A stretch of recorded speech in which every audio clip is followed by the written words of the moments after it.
Hi, you guys. It's Yaz. And today I want to clear up the confusion between narcissism and autism, okay? So many people want to classify a narcissistic person and as saying, well, you know, they have ADHD, they have autism and everything like that. You can't say that they're narcissistic when they're really on the autism spectrum. So I'm going to clarify the differences between a narcissistic person and an autistic person. And I think I'm pretty well diversified on this because I have two sons that are on the autism spectrum, okay? One of my sons is high functioning autism. The other son is very, very low functioning autism. He is PDD, which is pervasive developmental disorder. He's on the low end. He's nonverbal. They're both, older teenagers. So I'm going to explain to you exactly the difference. All right.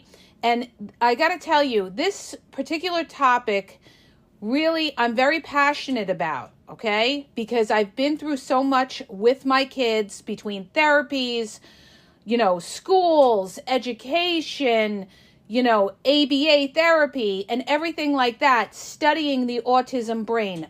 The first thing you got to understand when you're dealing with an autistic person is that their brains are wired differently than, let's say, a neurotypical person's brain. So an autistic person, they're on a spectrum. All right. Just like narcissism is on a spectrum. You have people that are very, very autistic, that have no expressive language, and the way they communicate could be through iPads or sign language or other things like that.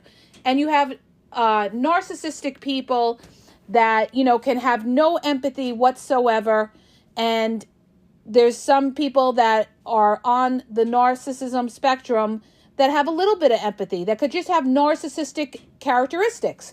But see, here's the difference. Okay? And especially when we talk about ADHD. Now, when somebody's ADHD, generally, if they're severely ADHD, which my younger son is, and he can't sit still, he's a pacer. He's up and down the stairs all day long. A lot of times when you go near him, he'll walk away from you. He needs his own space, all right? People like to say, individuals are on the autism spectrum and they're not narcissistic. And I'm going to tell you how to differentiate the two. First of all, let me clarify something up. People that are on the autism spectrum can have empathy, okay? How do I know that? Because my older son, who's high functioning autism, is the most empathetic human being you have ever met in your life. That kid, his sensory perception is so strong. He could feel when you're upset. It's almost like he's got a sixth sense that he can sense when things aren't right. If you're sitting next to him and things aren't right, he could feel it. And it's almost like he's upset because he knows something's wrong. Autistic people can pick up. Their sensory is so strong. They could pick up when you're not feeling right. And even my younger son, who's low functioning, when I'm upset, it will cause him to have an episode because he could feel the tension in me or the stress in me. So a lot of times when I'm dealing with him, I have to stay calm. Because if I don't stay calm, it's going to trigger him. But the difference between autism and, let's say, narcissist is that a narcissist's intentions, a narcissist has, malintention. They have evil intentions. Whereas an autistic person, when they seem aloof, or they seem distant, or they may ignore you or something like that, it's because that's, the way they handle things. And they, it's not to hurt you. That's the difference. When a narcissist does something like that, a narcissist is trying to hurt you. A narcissist is trying to have control of a situation. Autistic people are not trying to have control of a situation. Autistic people are not flipping the blame on you. Autistic people see the world visually, pictures. That's why they use the PEX books and everything like that, picture books, for them to communicate. It's very different from a narcissist, okay? A narcissist is extremely insecure. Somebody that's autistic, they have sensory issues. They could either be overstimulated or they could be understimulated. And this is something that we deal with on a daily basis in my house, trying to figure out whether my son is overstimulated or understimulated, because we have episodes here daily and we're constantly trying to figure it out between the medicines that we give him to keep him balanced and his behavior, okay? It's completely different than dealing with a narcissist. And if you ever brought this up in the autism group on Facebook that's got 100,000 people, they will pounce on you, okay? So do not ever equate autism with narcissism. And anybody that does that is a flat out idiot, okay? I'm sorry, I'm going to say it because it's true. Because unless you live with somebody who's autistic, you will never ever get it. So just because somebody, may have ADHD where they can't sit still or something like that, there's a difference between that and a narcissist who's deliberately trying to avoid you, deliberately not responding to your messages, okay? They're not responding to your messages because they're trying to invalidate you. An autistic person is not trying to invalidate you. An autistic person may sit on the other side of the room because it's too much, they need their space, okay? Whereas a narcissistic person may ignore you because they're trying to pay you back. So what you have to understand is the intent in it all, okay? A narcissist does it because they have malintent. And a lot of narcissists are going to try to cover up their narcissism by calling themselves autistic. And you've got to understand this. So when they try to pull that crap, what you have to say is, really? You're autistic? Have you been diagnosed? Do you have a medical diagnosis of being on the autism spectrum? And if they say no, then that right there tells you exactly that they're full of crap, okay? Because if somebody is autistic, somewhere in their childhood, 9 times out of 10, not everybody, but 9 times out of 10, they will have a medical diagnosis that a school will pick up. Schools will pick this up, okay? The minute that they see a child is not right, the first thing they'll do is they'll contact the parents and they'll say, you know what? I think your child needs to be evaluated by a psychologist or a neurologist and checked out. Like my younger son, who's, I never thought he was going to be autistic because he looked okay the first year and a half. But by the time he was 2, we had him evaluated by a psychiatrist who told us he's on the spectrum, okay? And the same thing with my other son. They were both diagnosed by the time they were 2 or 3. So the schools will see this in somebody, and you will have it in your IEP or, your school reports saying that the child, is not typical, or the child's been diagnosed. And this will definitely be picked up in a school, because a lot of times when somebody's autistic, they can't sit in their chair at school. They're moving around. They may have a hard time making friends or something like that. They may have, behaviors like my son, he bangs the wall. He could do self-injurious behavior. We're slapping his head. That's on the severe end. Or they could just, like my older son who's high functioning, when he used to go to kindergarten, he used to throw himself down on the ground when he first got to school. And they used, ABA therapy, and he truly is a miracle. They said he would never talk or anything like that, and he ended up graduating high school with a Regents diploma. He works now.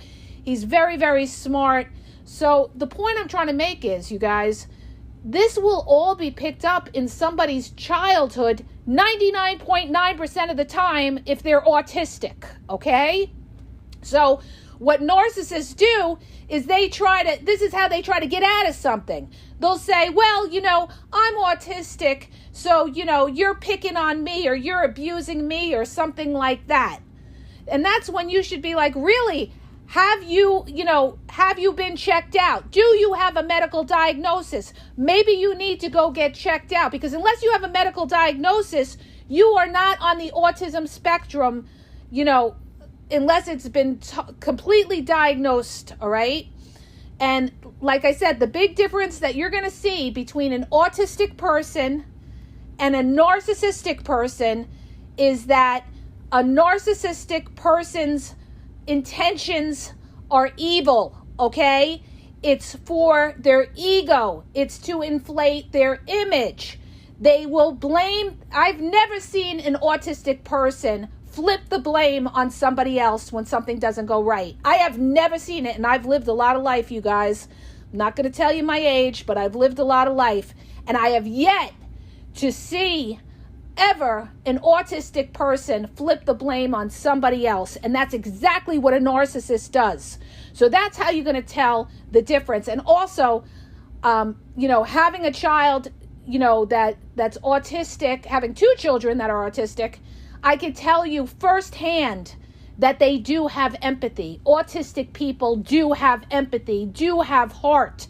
And I've seen it, okay? Like I said, my older son has more heart than anybody in my family, okay? That kid will do anything for somebody. He's so sensitive. He feels so deep. His expressive language is not great, okay? He has a hard time, trying to read a paragraph and trying to absorb exactly abstract thinking, but he feels for people. He feels when people are hurting. He worries about what people think, he wants to be perfect. He wants his birthday to be perfect and everything like that. So understand this. Most of the time that people are sitting there and they're trying to equate it, they either don't understand what autism is because they haven't lived with it, but just bring this up in the autism group and you'll see 100,000 people pounce on you if you ever try to equate autism with narcissism, because we're living with it every day and we know the difference. And we know that a narcissist is an evil person that's insecure, that's a coward, that will try to hide behind being autistic in order to be able to manipulate somebody. And this is the way they cover up all their malintentions of trying to hurt you, and say, oh, well, I have a mental illness, I'm autistic. Where's your medical diagnosis? I want to see it signed off by a psychiatrist or a neurologist, because unless you have that, I don't believe that you're autistic, okay? I said it because that's the truth. And like I said, if somebody is truly autistic, they would have picked up on it in school. 9 times out of 10, they will pick it up in school. So don't ever let anybody try to, bring this kind of thing up and say, oh, well, you really, just because, like a lot of times I talk about covert narcissists and how they ignore you and how they don't return your texts, or, how they'll ignore you in a room and everything like that. And I have these people that come back at me and say, well, how do you know they're not ADHD? Okay. You know how I know? Because I look at the whole person and I know their intent and I watch their other patterns of behavior and I see that they're doing it to hurt me. They're doing it to invalidate me, okay? I can tell the difference between that and somebody who's autistic who may be on the other side of the room because they don't want to deal with that sensory input. They need to calm down and be on the other side of the room. There's a huge difference in that, okay? So don't ever, you will know, okay? It's not just one thing. It's a bunch of things, because when you're dealing with a narcissist, there's a bunch of things that you have to recognize. Their lack of empathy, the fact that they play games. Autistic people don't play games. Narcissists play mind games. That's a big difference, okay? If an autistic person doesn't answer you right away or something like that, you've got to look at, what's going on with them at the current moment. and understand that autistic people, they see the world differently. They see the world, in the form of pictures. This is how we communicate with the PEX book, or with the, the speech apps on the iPads and everything like that. We use pictures a lot of times. The difference with an autistic person as opposed to a narcissistic person is autistic people, they have sensory issues and they have problems a lot of times with their expressive language. They have a hard time expressing in words what they understand, but they can't put it into words. They're missing that piece of the puzzle to really put it into words. That's why when they read a paragraph, sometimes they have a hard time with abstract thinking and letting you know exactly what that paragraph means. The problem is with their expressive language, okay? A narcissist doesn't have a problem with expressive language. A narcissist pretends to have problems. It's all a game. It's all a mask. A narcissist knows exactly what they're doing. So like I said, I'm going to cap this off. I'm very passionate about this, you guys, okay? I'm going to cap this off and I'm going to let you know this, all right? Next time people want to use that excuse and say, well, they're ADHD or they're autistic, let me see your medical diagnosis. Let me see your medical diagnosis. That's what I have to say about that. And let me see what your pattern of behavior is in everyday life. And then I'll be able to assess whether you really are on the autism, ADHD spectrum and things like that, okay? Because even somebody, let's say, who's higher functioning ADHD, they know right from wrong. They know how to make a phone call. They don't just ignore you because they're ADHD, okay? They're very self-aware, all right? So let's not confuse the two, shall we? And understand this, autistic people are the most, they're all heart. They may not be able to express it, but they do most definitely have a lot of empathy, all right? So that's what I have to say to all of that. So I hope that helps you guys in trying to differentiate between autism and narcissism and understand that, like I said, an autistic person, they have a problem with their expressive language and sensory issues. A narcissist plays mind games. A narcissist has no empathy. A narcissist flips the blame on you. A narcissist is a liar. An autistic person is not generally a liar, okay? You have to understand the definition of each one and do not equate them as, an autistic person being narcissistic, okay? I hope that helps you. Hit the subscribe button and please share the podcast. Have a great day.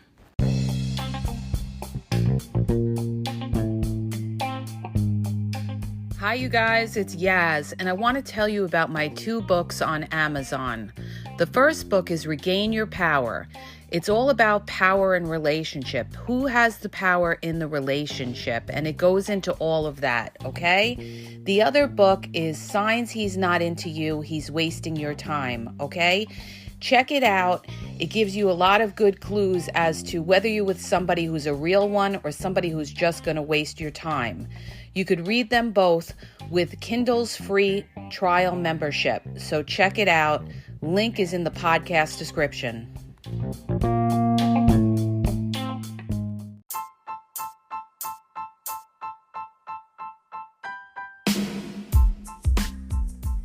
If you guys are having a problem in your dating or relationship, or you're dealing with somebody maybe that's narcissistic, you don't know if they're a narcissist, or you're just having problems, you're in a toxic relationship and you need some clarity on it, go to the link in the podcast description for my website where I offer email and phone coaching.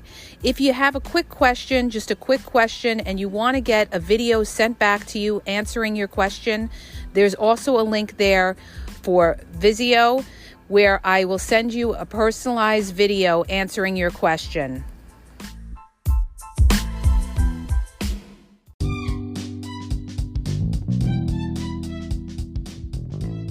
Hi, you guys. I just want to let you know that the Game Exposed now has their merchandise available. Check out the link in the bio And you could go check it out. There's cool hoodies, cool sweatpants, cool hats. So go to the bio for the link. And also, don't forget to follow me on Facebook at The Game EXP123 and also on Instagram, The Game EXP123. Okay? And have a great day.